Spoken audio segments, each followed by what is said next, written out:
नमस्ते. मी पराग बाराई. जरासंध, कृष्णनीती आणि मोदीजी. प्रश्नच पडला असेल ऐकून तुम्हा सर्वांना. तर होय, कंसवधानंतर जरासंध वारंवार जेव्हा द्वारकेवर आक्रमण करतो, खूपदा केलंय. तर त्यावेळेस जरासंध हा काय करतो, सर्व दुष्ट प्रवृत्तीच्या जे काही राजे लोक आहेत त्यांना घेऊन येतो आणि द्वारकेवरती स्वारी करतो, आक्रमण करतो. त्या प्रत्येक वेळेस भगवान श्रीकृष्ण त्याचा पराभव करतात आणि ते जे काही दुष्ट राजे लोक आहेत त्यांचा संहार सुद्धा करतात. असंच वारंवार आक्रमण हा जरासंध करत असतो. त्यावेळेस दाऊ बलराम त्यांना विचारतात भगवान श्रीकृष्णाला, की का बरं रे कृष्णा, तू त्या जरासंधाला मारत का बरं नाहीस? दरवेळेस सोडून का बरं देतोस? तर त्यावर उत्तर काय देत असतात भगवान श्रीकृष्ण, की अरे दाऊ, मी या दुष्ट प्रवृत्तीच्या लोकांना, राजे लोकांना कुठे शोधत फिरू? तो जो जरासंध आहे, दरवेळेस जेव्हा आक्रमण करायला येतो, त्यावेळेस त्या सर्व दुष्ट प्रवृत्तीच्या राजे लोकांना एकत्र करतो. एकत्र करून त्यांना द्वारकेवर स्वारी करायला लावतो. द्वारकेवर काय करायला लावतो? आक्रमण करायला लावतो. आणि त्या योग्य वेळेस मी त्या सगळ्या दुष्टांचा एकाच वेळेस नायनाट करून टाकतो.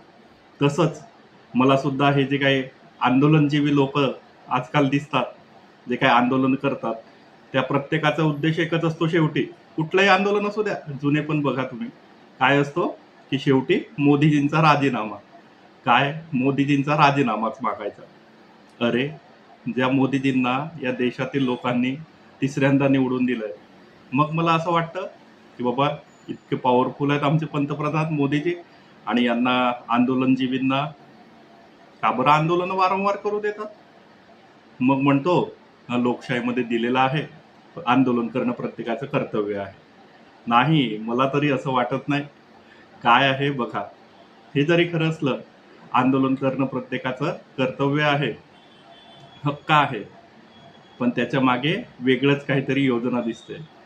ज्यावेळेस हे आंदोलनजीवी दरवेळेस आंदोलन करतात वेगवेगळं, स्टंट म्हणू शकतो आपण त्याला, जे काही स्टंट करतात, त्यावेळेस देशातील जे काही देशविरोधी शक्ती आहेत त्या आणि त्या देशविरोधी शक्ती ज्यांना ज्यांना समर्थन करतात, अशी सगळी यंत्रणा तसेच त्यांचे मुखवटे सुद्धा त्या आंदोलनात आपल्याला दिसून येतात.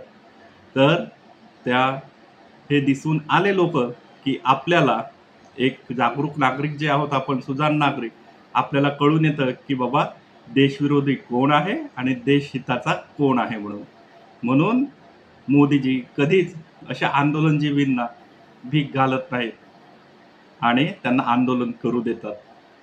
हे मोदीजींचं श्रेष्ठत्व.